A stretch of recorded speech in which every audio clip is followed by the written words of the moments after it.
Yes students, देखो हमारा अगला टॉपिक है राइट नोट ऑन गिबरेलिंस। मैंने यहाँ आपको क्वेश्चन भी दिया है 7th चैप्टर का अपना अगला ग्रोथ हार्मोन गिबरेलिन, उसके ऊपर जनरल इंफॉर्मेशन। सिर्फ राइट नोट ऑन गिबरेलिन बोले तो हम लोग जनरल कैरेक्टर्स लिख सकते हैं। उनके इफेक्ट्स पूछे तो इफेक्ट्स अलग है। उनके एप्लीकेशन बोले तो इफेक्ट्स अगर हमको समझे तो हम एप्लीकेशन भी लिख सकते हैं, लेकिन दोनों आप पढ़ो तो आपके ध्यान में आ जाएगा कि ये रिलेटेड है। तो आप लोगों को क्वेश्चन जैसा है वैसे आंसर लिखना है। यहाँ मैंने क्वेश्चंस दे दिया है होमवर्क अलग में बताने से। तो आंसर देखो, write note on gibberellins. Gibberellins की general information, growth promoting hormone, it is abundant in root. Abundant means बहुत ज्यादा प्रमाण में बॉडी के अदर पार्ट्स में भी तैयार होता है, लेकिन रूट्स में ज्यादा। रूट टिप, रूट में कहाँ पे? रूट टिप पे बहुत ज्यादा प्रमाण होता है। And developing seed, developing seed में ज्यादा प्रमाण होता है अगर गिबरेलिन तैयार होता है। Okay, it is non polar transport means हमने देखा है ऑक्सीजन का ट्रांसपोर्ट पोलर है, एक ही डायरेक्शन में। यहाँ पे नॉन पोलर है, मतलब बिल्कुल एक ही डायरेक्शन में नहीं होगा। ऊपर से नीचे भी हो सकता है, नीचे से ऊपर भी हो सकता है, या साइड में भी हो सकता है। तो ये फर्क आप लोगों को ये भी ध्यान में रखना है। ऑक्सीजन, गिबरेलिन, ये जो पांचों ग्रोथ हार्मोन है, इनका कंपैरेटिव स्टडी भी आ सकता है। Differentiate between oxygen and gibberellin पूछे तो इनमें जितना सेम है वो पॉइंट छोड़ देंगे और जो डिफरेंस है वो पॉइंट हम लोग लिखेंगे, राइट। तो इस तरह से आपको उस क्वेश्चन के हिसाब से कंपैरेटिव भी स्टडी करना है। Next, the first isolated in the plant where the infection of the fungus.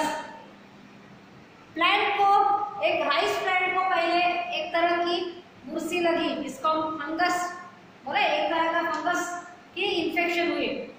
उस फंगस को नाम दिया गया बाद में गिबरेला फुजीकुरियोई।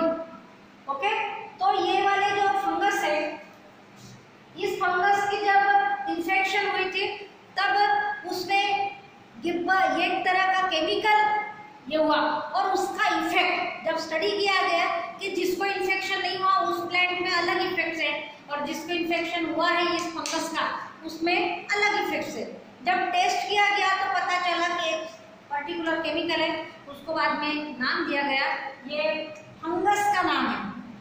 और गिबरेला फुजीकुरिया, इस फंगस के वजह से वो केमिकल अगर मिला है वो प्लांट में, उस बेस पर उसको नाम दिया गया गिबरेलिन। समझ में आया? जिबरेलिन बोल सकते हैं, गिबरेलिन बोल सकते हैं, दोनों बोलते हैं। प्रोनाउंसिएशन करने वाले पढ़ाते वक्त आपको कोई लोग जिबरेलिन बोलते हुए देखे, दोनों प्रोनाउंसिएशन करते आपको जो सुटेबल लगे। ये किसने ढूंढा? पहली बार कुरोसावा इन 1926। ये मैं साइंटिस्ट के नाम बताना छोड़ देती जाऊंगी क्योंकि वीडियो बड़ा होता है, आप लोग याद करते रहना अगर मैंने नाम बताया तो भी। एक्सटेंसिव स्टेम इलॉन्गेशन, ये हो गया इफेक्ट, मतलब पहली बार जब ये ढूंढा गया तब उसका परिणाम क्या दिखा था? एक्सटेंसिव, जरूरत से ज्यादा stem elongation and specially in internode region. आप लोगों को स्टेम का पार्ट बताया है जहां से लीफ ओरिजिन होता है, ये पार्ट को बोलते हैं नोड, और ऐसे दो नोड के बीच में जो पार्ट होता है उसको बोलते हैं इंटरनोड, नोड के बीच वाला पार्ट। तो ये इंटरनोड वाला पार्ट की लेंथ ज्यादा बढ़ती है स्पेशली, तो अपने आप ही स्टेम की लेंथ ज्यादा दिखेगी।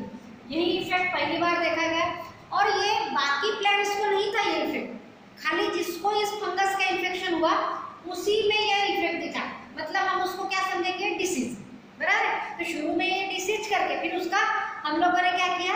एप्लीकेशन अच्छे के लिए कर लिए। तो ऐसे ज्यादा ही जरूरत से ज्यादा ग्रोथ इस प्लांट को इस फंगस की वजह से हुआ, उसको उन्होंने नाम दिया बखाने डिसीज। ओके,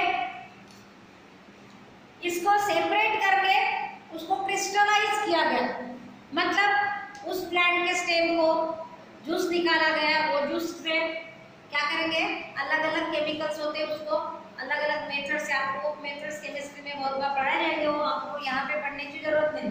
सेपरेट किया जाता है, जैसे हम लोग शक्कर पानी, अगर शरबत क्या करेंगे, उसमें से पानी निकाल देंगे इवापोरेशन से या गर्म करके हटाएंगे तो क्या होता है, बाद में आखिरी में उसमें दाने निकलते हैं, वो दाने शक्कर के दाने, उसको बोलते हैं क्रिस्टल्स। उस तरह से बनाया गया। तो ये क्रिस्टलाइन कंडीशन में आइसोलेटेड मींस बाकी केमिकल, कलर जो प्लांट है उसमें बहुत तरह के केमिकल्स होते हैं, वो अलग कर लिया गया और खाली गिब्बरलिन सेपरेट किया गया बाय याकुता एंड सुमिकी। ढूंढा अलग, लेकिन क्रिस्टलाइन फॉर्म में किसने निकाला, दूसरों ने। ये दोनों साइंटिस्ट के नाम में गड़बड़ नहीं करना है, इनका काम अलग है, इनका काम अलग है।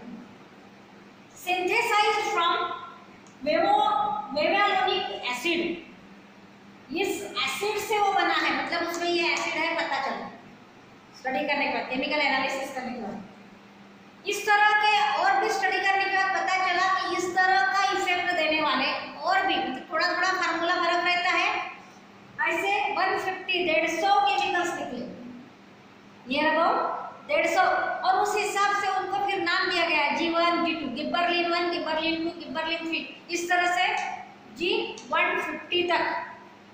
But out of those all the G3 chemically contain gibberellin group, इनमें से रहेगा यहाँ पे G3 नाम का जो गिब्बरलिन है वो ज्यादा एक्टिव है। वो क्या है, बायोलॉजिकली एक्टिव है, मतलब एक्चुअली प्लांट में ये जो इफेक्ट्स देने के लिए अलग अलग इसके इफेक्ट्स होते हैं, जो परिणाम दिखते हैं वो परिणाम किसके वजह से, G3 की वजह से ज्यादा दिखते हैं, गिब्बरलिन 3, बाकी है उनमें कम ज्यादा इफेक्ट्स होंगे। केमिकली हम लोग अगर उसका फॉर्मूला देखेंगे तो आप लोगों को बेंजीन रिंग मालूम है, वैसे टाइप के रिंग वाले और भी केमिकल्स होते हैं।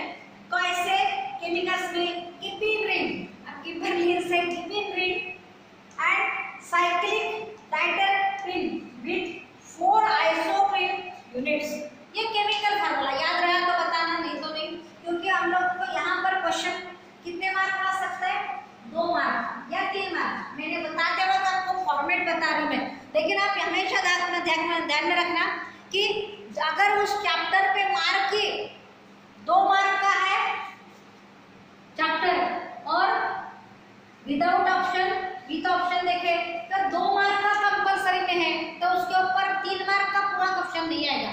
मार्क ऑप्शन कैसे आएंगे, 2+1, मतलब 1 मार्क ऑप्शन में रहेगा, तो उसके ऊपर 3 मार्क का क्वेश्चन आ सकता है क्या, नहीं।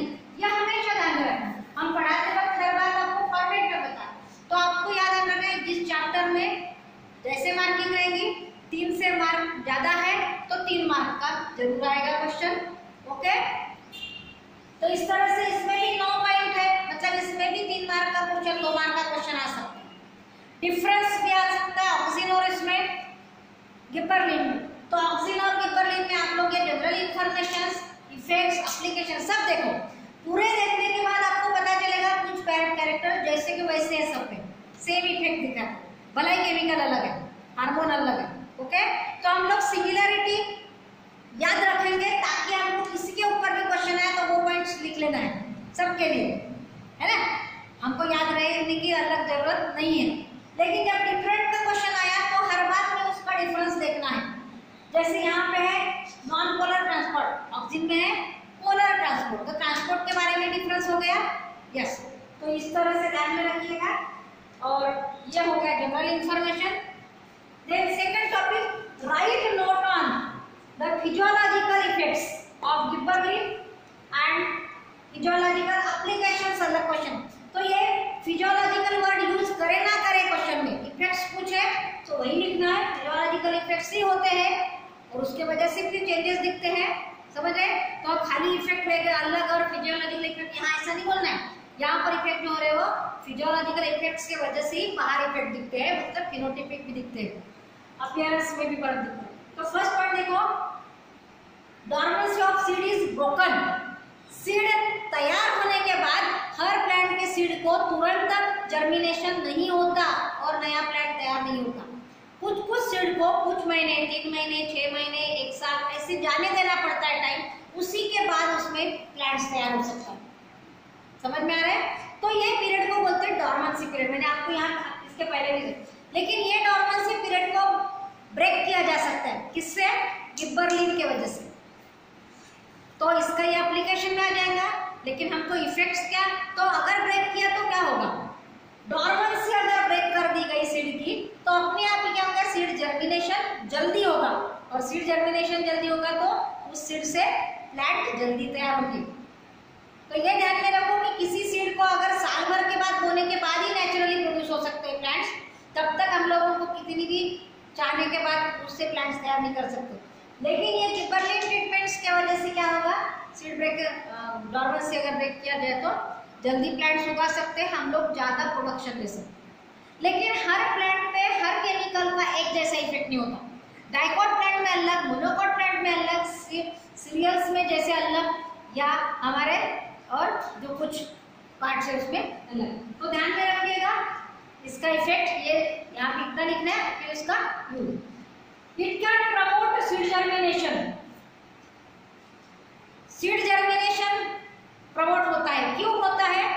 क्योंकि वहां पे हाइड्रोलाइजिंग एंजाइम अमाइलेज प्रोड्यूस होता है गिबरलिन के ट्रीटमेंट की वजह से। और जब अमाइलेज एंजाइम सीक्रेट होता है तो ये अमाइलेज एंजाइम क्या करता है? सुक्रोज का क्या करेगा? शुगर में कन्वर्शन करेगा, क्योंकि सुक्रोज के फार्मूले को ये क्या करता है? डिकम्पोज करता है, और शुगर तैयार होती है वहां पे, ग्लूकोज, माल्टोज, ग्लूकोज, फ्रुक्टोज। और ग्लूकोज जब तैयार हो जाती है तो ग्लूकोज क्या है? एनर्जी सोर्स है। एनर्जी सोर्स है तो क्या हो जाएगा कि एनर्जी तैयार होना शुरू हो जाएगी। 12 मिनट स्ट्राइकिंग इफेक्ट मतलब इलॉन्गेशन ऑफ स्टेम, ये पहले भी बता चुके हैं। प्रमोट बोल्टिंग मतलब जल्दी ग्रोथ हो जाती है, और फिर फ्लावरिंग। कुछ कुछ प्लांट्स ऐसे होते हैं कि जिनको फ्लावर्स आने के लिए एक लंबा डंडा आना जरूरी है, और वो डंडे के ऊपर बाद में लगते हैं, तब तक नहीं। तो ये प्रोसेस जो होती है उसको बोलते हैं बोल्टिंग, और ये बोल्टिंग होकर जल्दी फ्लावरिंग होती है कुछ प्लांट्स में। इट कॉजेस पार्थिनोकार्पी, मैंने इसके पहले बता चुकी हूँ, without fertilization fruit development. It causes flowering in long day plant. Long day plant आपको पढ़ाया जाएगा बाद में, और लॉन्ग डे प्लांट में फ्लावरिंग करने का काम भी ये जल्दी करते हैं, मतलब शॉर्ट डे टाइम में लॉन्ग डे प्लांट को फ्लावरिंग करेंगे। समझ में आ रहा है? हम लोग इसका आगे एक्सप्लेनेशन में क्लियर हो जाएगा। Thank you.